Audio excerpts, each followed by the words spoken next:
네, 오늘 1부는 이슈 초대석 시간입니다. 5월 1일이죠. 근로자에 의한 근로자를 위한 대한민국의 기념일 근로자의 날입니다. 대한민국의 모든 근로자 여러분 정말 항상 응원하고 있다는 말씀 다시 한번 드리겠고요. 오늘 근로자의 날을 기념해서 근로복지공단 김영준 급여재활이사 모셨습니다. 이사님 어서 오십시오. 안녕하십니까. 반갑습니다. 네, 반갑습니다. 네.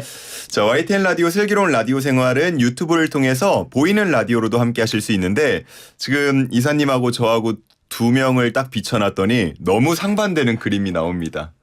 일단 피부색이 상당히 다르고요. 네, 그렇습니다. 그리고 얼굴 크기가 제가 2배인데요. 상당히 대비되는 모습입니다. 자, 오늘 어떤 얘기 해주실지 궁금한데 이사님은 근로자의 날인데 오늘 안 쉬시나요? 저희들 쉬는 날입니다. 쉬는 날인데 불구하고 나왔습니다. 또 좋은 이야기 해주시러. 네. 혼자만 오신 게 아니고 오늘 많은 분들 함께 오셨는데 감사합니다. 정말 좋은 시간으로 한번 만들어 보시죠. 예. 네. 자, 근로자의 날을 맞이해서 이렇게 특별히 와 주셨는데 먼저 근로복지공단이 어떤 기관이고 어떤 사업들을 주로 하고 있는지 소개를 좀 해주세요. 예, 저희 근로복지공단은 95년에 설립된 일하는 사람들을 위해서 일하는 공공기업입니다. 일하는 사람들을 위해서 일하는. 예, 좋네요. 일을 하려고 하거나 일을 하고 있거나 또 일터를 떠나는 사람들이 더 안심하고 일할 수 있도록 노동시장의 전반에 걸친 각종 사회적 위험으로부터 일하는 삶을 보호하기 위한 희망 버팀목이랄까요. 예. 그렇군요. 한마디로 일하는 사람의 행복을 이어주는 사회보장 서비스 기관입니다. 그중에서 앞서서 직함을 제가 급여재활이사라고 소개를 했는데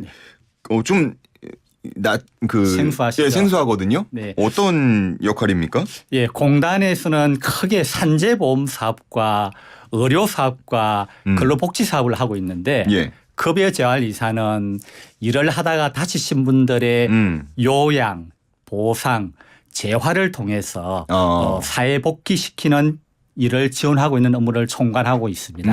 그렇군요. 네. 노동복지의 중심에 있다라고 볼 수 있겠는데 그중에서도 말씀해 주신 핵심은 역시나 산재보험이 될 것 같아요. 이게 많이들 들어는 보셨을 텐데 네. 정작 산재보험을 신청을 하거나 아니면 혜택을 받아보지 않은 분들은 정확히 구체적으로 어떻게 이루어지는 건지 모르시는 분들이 많거든요. 네. 이게 보호 대상이 누군지 또 산재로 인정돼서 인정되는 경우는 어떤 경우인지 이런 것들 많이 궁금해하실 것 같아요. 네, 일단 산재보험은 사업의 종류와 영리 추구와 상관없이 근로자를 고용하는 모든 사업 또는 사업장에 적용되고요. 예. 그다음에 일반 근로자뿐만 아니고 킥 서비스 기사, 배달 기사 등 플랫폼 종사자뿐만 아니고 심지어는 현장 실습 학생까지도 산재보험의 보호 대상입니다. 예. 네.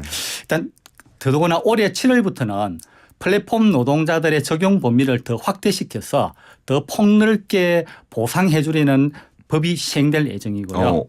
어땠는데 어떻게 바뀌는 겁니까? 한 사업장에 소속돼야 한다는 조건이 있었는데 예. 그건 사업장에 상관없이 여러 사업장에서 일을 하다가 다친 경우에도 산재보상을 받을 수 있도록 좀 이렇게 문호를 많이 넓혔습니다. 예, 실제로 그런 분들이 또 많으시니까요. 많이 있습니다. 네. 그리고 산재보험의 보상을 받게 되는 내용은 업무상 사유로 4일 이상 요양을 할 경우에는 그에 따른 치료비에 해당되는 요양급여 그리고 그 기간 동안 일을 못하는 데 대한 휴업급여 그리고 장애가 남는 경우에는 장애급여 또는 사망한 경우에는 유족급여와 장례비를 지급하고 또 직장 복귀를 위해서 각종 지원금을 지급해 주는 직업 재활급여가 있습니다. 총 산재보험의 급여는 8가지 종류로 운영되고 있습니다. 그러면 좀 쉽게 제가 질문을 드리면 일하다가 다치거나 혹은 일을 하려고 하다가 다치거나 하여간 일과 관련돼서 다쳤을 경우에 내 돈 한 푼 안 들어갑니까? 그렇게 말씀드릴 수는 없고요. 한 95% 정도는 산재보상에서 이렇게 다 보상이 된다고 생각하시면 95% 정도 들어간다. 알겠습니다. 그 보상을 받으려고 하면은 이게 자동으로 나오는 겁니까? 아니면 본인이 신청을 해야 되는 겁니까? 본인이 신청을 해야 됩니다. 일단 산재보상을 받기 위해서는 요양급여 신청서를 작성해 가지고 의료기관에 소견서를 첨부해서 저희 공단에 제출하면 되는데요. 이때 그 병원이 산재보험 지정 의료기관으로 지정되어 있는 경우에는 예. 원무과에 가서 산재 담당한테 신청을 대행해달라고 요청을 할 수도 있습니다. 아, 그렇군요. 예. 이렇게 요양급여 신청서가 제출되면은 공단에서는 역학조사라든지 특별진찰이라든지 사업장조사 등에 필요한 기간을 제외하고 한 7일 이내에 요양 승인 여부를 결정해서 통지해 주게 되어 있고요. 산재 노동자는 이 요양 결정 통지서를 받고 나면은 휴업급여라든지 각종 보험급여 청구서를 공단에 제출하면 예. 공단에서는 해당 급여를 계좌로 이체해 주는 시스템을 운영하고 있고요. 이런 공단의 요양 불승인 보상 등의 공단의 어떤 그 서비스에 관련해서 불만이 있거나 이의가 있는 경우에는 심사 청구, 재심사 청구 또는 행정 소송 등을 통해서 구제 절차를 받을 수 있습니다. 그렇군요. 앞서서 그 뭐 제휴라고 해야 할까요? 이렇게 자동으로 신청을 대신해 주는 산재 지정 의료기관입니다. 산재 지정 의료기관은 뭐 네. 전체에서 몇 % 정도 됩니까? 지금 현재 한 6천 개 정도의 병원이 산재 지정 의료기관으로 지정되어 있습니다. 6천여 개가 네네. 지정이 돼 있다. 네네. 그에 해당하지 않는 곳들은 아무래도 본인이 직접 또 네. 여러 가지 서류나 아니면 입증 자료들을 준비를 해야 되기 때문에 네. 이 과정이 좀 어렵다고 호소하시는 분들의 목소리를 제가 들은 적이 있어요. 그래서 편의성을 좀 높이고 신속한 처리를 위해서 개선을 하려고 하신다고요? 네, 맞습니다. 공단에서는 지속적으로 산재 신청 절차와 제출 서류를 간소화시키기 위해서 노력을 많이 하고 있습니다만 여전히 불편한 점을 해소하고 있는 것도 사실인 것 같습니다. 예. 그래서 올해 1일부터 이렇게 시행 중인 대표적인 제도 하나를 소개해 드립니다. 예. 공공 마이 데이터 서비스라는 게 있습니다. 들어는 봤어요. 예, 이거는 공공기관에 흩어져 있는 자신의 행정 정보를 본인 또는 본인이 지정한 제3자에게 제공하도록 요구할 수 있는 서비스입니다. 그간 여러 사업장에서 일을 하다가 노출된 경우에는 근로자들이 그 직업력을 주장하기 위해서 건강보험공단이나 국민연금공단이나 등 다수 기관으로부터 확인할 수 있는 자료를 받아서 제출했어야 되는데 예. 이제는 그 신청을 하면은 본인 정보를 더 이상 제출할 필요가 없이 공단에서 자동적으로 직접 입수를 하게 됩니다. 원스톱으로. 네, 그렇습니다. 예. 그래서 입수하는 본인 정보는 현재는 5종의 25개 항목에 입수를 하게 되어 있고요. 앞으로 공단에서는 이런 데이터에 기반한 혁신적이고도 미래지향적인 서비스를 통해서 연계 입수 자료 목록을 계속 넓혀 나가서 산재 노동자들의 어떤 신청 편의성을 제고하고자 계속 노력하겠습니다. 방금 말씀해 주신 부분은 올해 1월부터 시행 중입니다. 이미 시행 중인 거고 이걸 더 넓힐 계획이다라고 말씀을 해 주신 거죠. 그 산재라고 하면은 아무래도 뭐 보도를 통해서 봐도 그렇지만 건설 현장에서 발생하는 경우가 많은 것 같아요. 근데 최근에 또 건설 현장 보면 이주 노동자분들의 비율이 좀 높아지고 있잖아요. 이런 이주 노동자가 산업재해를 당했을 경우에는 똑같은 보상을 받을 수 있습니까? 네, 그렇습니다. 네. 이주 노동자들도 우리나라 근로자들과 동일한 산재부상 혜택을 받으실 수 있습니다. 예. 업무상 재해를 인정하는 기준이라든지 보상하는 기준이라든지 받을 수 있는 보험급여는 같은데 다만 보험급여 지급 방법은 이분들은 다시 본국으로 돌아갈 수도 있고 그다음에 유족 수급금 문제가 있어가지고 보험급여 지급 방법만 약간 상향이 운영되고 나머지는 똑같은 기준으로 똑같은 보상을 받으실 수 있습니다. 통계청 기준으로 보면은 22년 말 현재에 이주 노동자가 약 4% 정도에 해당을 하고 있고요. 그중에서 산재 같은 경우에도 22년 말에 한 8,800건 정도가 신청돼 가지고 꽤 많은 이주 노동자들이 산재부상 혜택을 받고 있고요. 이렇게 산재 노동자들이 산재부상을 많이 받는 늘어난 이유는 이주 노동자가 증가한 이유도 있겠지만은 공단에서 다국어로 된 산재보험 안내책자를 배부한다든지 그다음에 많이 신청하는 보험급여 신청서에 관해서는 홈페이지에 각각의 외국어 서비스를 제공한다든지 이런 노력을 통해서 이렇게 문턱을 많이 낮추려고 노력한 결과이고요. 그다음 올해부터는 산재를 신청하지 않는 이주 노동자들 대상으로 모바일을 활용한 외국어 신청 안내 서비스를 제공할 예정입니다. 이런 노력과 함께 유관기관 협업을 통해서 우리나라의 산재보험 제도라든지 신청 절차를 안내하고 교육하는 등의 노력을 통해서 이주 노동자 산재 신청 문턱을 계속 낮추고 가려고 합니다. 예. 얘기를 듣다가 갑자기 궁금한데 뭔가 체류나 뭐 다른 그 기타의 문제로 인해서 이런 걸 신청을 좀 안 하려고 못하는 분들도 있을 것 같은데 그런 분들에 대한 좀 뭐랄까요? 보호랄고 할까요? 그런 대안도 마련이 돼 있나요? 이 이주 노동자들은 불법인지 합법인지 따지지 않고 보상을 해드리고 있는데 아무래도 불법으로 들어오신 경우에는 산재보상 신청을 약간 꺼려한 경우가 있습니다. 본고 승환될까 봐. 네. 그런 부분들은 저희들이 현재 법적으로 어떻게 할 수는 없지만 최대한 보상을 잘 해드리려고 노력은 하고 있습니다. 그렇군요. 네. 알겠습니다. 네. 뭐 건설 현장에서 일을 하다가 다치는 경우에 정말 안타깝지만 좀 심하게 다치는 경우들도 많잖아요. 네. 그러면 의료비 혹은 뭐 재활치료 그래서 말씀해 주신 그런 부분들 다 지원이 이루어지는 겁니까? 네, 그렇습니다. 일단 산재보험에서는 산재 요양급여 산정 기준이라는 걸 따로 정하고 있는데 예. 이 기준은 건강보험에서 인정된 수가는 당연히 인정을 되고요. 그 외에도 산재 환자들 위해서 추가로 필요한 부분을 정리해 가지고 요양급여 인정 기준을 만들어 놨습니다. 예. 그리고 거기에 포함되지 않는 경우 저희들은 비급이라는 용어를 쓰는데요. 비급여. 예, 이런 경우에도 재활 화상인정병원 운영이라든지 예. 개별 요양급여 제도를 통해서 비급여 최소화를 위해서 노력하고 있습니다. 그렇군요. 많은 분들께서 말씀해 주신 그 비급여 부분에 대한 부담을 좀 가지실 맞습니다. 것 같은데 네. 이에 대해서도 노력을 하고 있다라고 네. 말씀을 해 주셨고요. 근로자들이 그 산재 피해를 당했을 때 아무래도 안정적으로 치료를 잘 받을 수 있도록 여러 가지 노력들을 말씀을 해 주셨는데 그래도 혹시 더 앞으로 좀 계획하고 있는 것들 추가로 확장하려고 하는 부분들 그런 게 있다면 어떤 것들이 또 있을까요? 예. 그동안 공단에서 이렇게 추진해 온 산재 근로자 이렇게 그 치료비 부담 완화를 위한 노력들이 몇 가지가 있는데 예. 대표적인 걸 한 4가지만 좀 말씀을 드리면요. 네. 첫 번째는 이 산재 요양급여 기준을 지속적으로 완화하고 확대하는 노력을 하고 있습니다. 예. 이를 위해서 매년 산재 근로자들의 비급여 실태 조사를 하고 그 실태 조사를 기반으로 전문가 의견을 수렴해서 요양 기준을 계속 넓히는 작업들을 하고 있는 것이 첫 번째고요. 예. 두 번째로는 저희들 시범 수가라는 용어를 굉장히 많이 쓰고 있습니다. 시범 수가요. 예.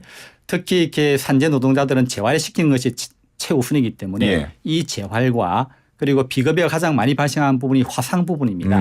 이 재활과 화상에 대해서는 인정병원에 적용되는 시범 수가를 개발해서 확대를 하고 있는 것이 두 번째고요. 예. 세 번째로는 그 외에도 비급여 치료에 필요한 기타 비급여에 대해서도 개별 요양급여 제도를 확대를 해 나가고 있습니다. 그다음 마지막으로는 21년도에 도입됐는데요. 환자가 본인이 부담한 제도는 이분이 정당한지를 확인 요청해 주는 제도가 있습니다. 예. 그렇게 하면 공단에서 본인 부담금의 적정성 여부를 재심사해서 부담을 줄여드리는 노력들을 계속하고 있습니다. 그렇군요. 정말 뭐 다방면에서 정말 빈틈없이 최대한 피해를 좀 치료해 주시기 위해서 네. 노력을 하고 계신 것 같습니다. 근데 치료도 잘 이루어지는 게 당연히 중요하겠지만 치료 후에도 아마 좀 신경을 쓸 부분이 많을 것 같아요. 네, 그렇습니다. 다시 직장으로 복귀를 해야 할 텐데 네. 이런 과정에서도 혹시 공단 차원에서 지원하는 서비스들이 있습니까? 예, 일단 산업재해가 발생한 시점부터 예. 사회복귀까지 4가지 유형으로 고객 서비스를 분류해서 제공을 하고 있는데요. 어떻게죠? 첫 번째는 의료 지원 서비스입니다. 이거는 상병에 대한 치료, 네. 간병, 재활치료 등을 지원해 주는 직접적인 의료 지원 서비스고요. 네네. 두 번째로는 일상복귀 서비스입니다. 일상복귀 서비스는 재해로 인한 트라우마 때문에 여러 가지 사회생활 지장을 받게 되는데 이런 그 심리 불안 해소를 위한 상담을 해준다든지 이런 일상복귀 지원 서비스가 두 번째고요. 세 번째로는 취업 지원 서비스입니다. 네. 현장으로 복귀할 수 있도록 직업 훈련이라든지 취업 지원 서비스 등을 지원해 주고 있고요. 마지막으로는 사업주들에 대한 지원입니다. 근로자들 다시 복귀시키기 위해서 고용을 유지할 수 있도록 사업주를 대상으로 각종 지원금을 지원해 주는 제도가 있습니다. 이런 그 다양한 서비스를 조기에 또 대상에 맞는 최적의 서비스를 체계적으로 지원하기 위해서 2020년부터 AI 기반 진행형 재활 추천 시스템을 도입해서 운영하고 있습니다. 그렇군요.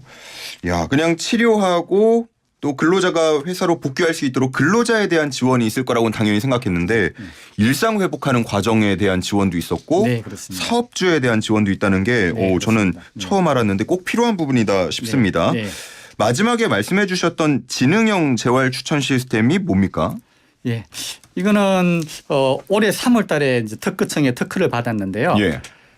산재 환자의 신체 상태라든지 요양 기간을 감안했을 때 향후에 요양을 얼마나 더 하게 될지 직장 복귀를 할 가능성이 얼마인지를 사례를 기반해서 학습해 가지고 그 노동자 그분한테 가장 적합한 최적의 재활 서비스를 추천해 주는 시스템입니다. 예. 이 시스템은 산재 고용 데이터와 건강보험 데이터 등 원천 데이터에다가 인공지능을 결합해서 맞춤형 재활 서비스를 추천하는 제도이고요. 이 시스템을 통해서 매년 한 9만여 명이 개인 맞춤형 재활 서비스를 추천을 받고 있습니다. 아, 그렇군요. 네. 더더구나 작년에는 이 지능형 재활 추천 시스템을 더 확장해 가지고 혁신 기술인 메타버스 상담 기능을 도입해 가지고 도입한 산재 노동자 내일 찾기 플랫폼을 도입해서 운영 중에 있습니다. 메타버스에 AI까지 여러 가지 기술까지 접목이 되고 있습니다. 그 앞서서 사업주에 대한 지원 말씀도 해주셨는데 네. 조금 더 구체적으로 어떤 지원들이 있는 겁니까? 이게 한 분의 근로자라도 더 많이 일터에 복귀시키기 위해서는 예. 환자 본인의 노력과 공단의 지원과 또 더 말할 것 없이 필요한 것은 사업주에 대한 참여와 관심과 참여입니다.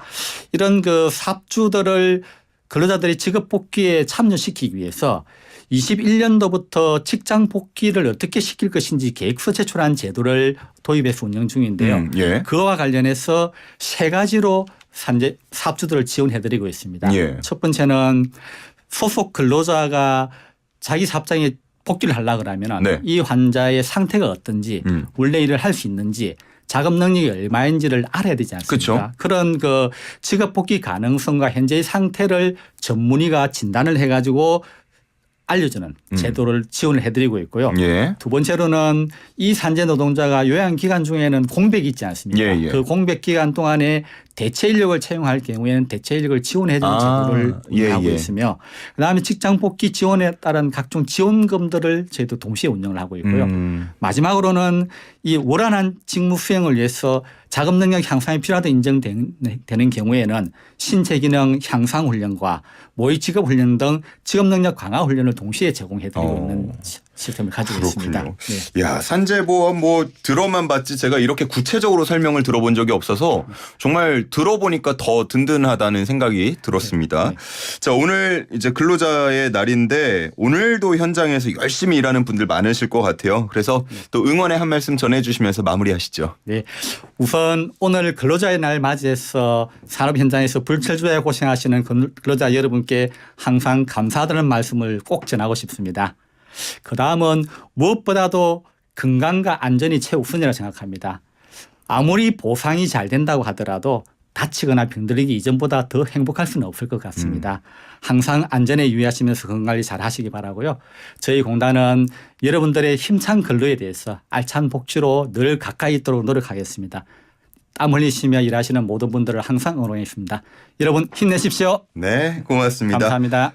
오늘 또 쉬는 날인데도 이렇게 나와주셔서 좋은 말씀 전해주셔서 감사합니다. 네, 감사합니다. 네, 지금까지 근로복지공단 김영준 급여재활 이사였습니다.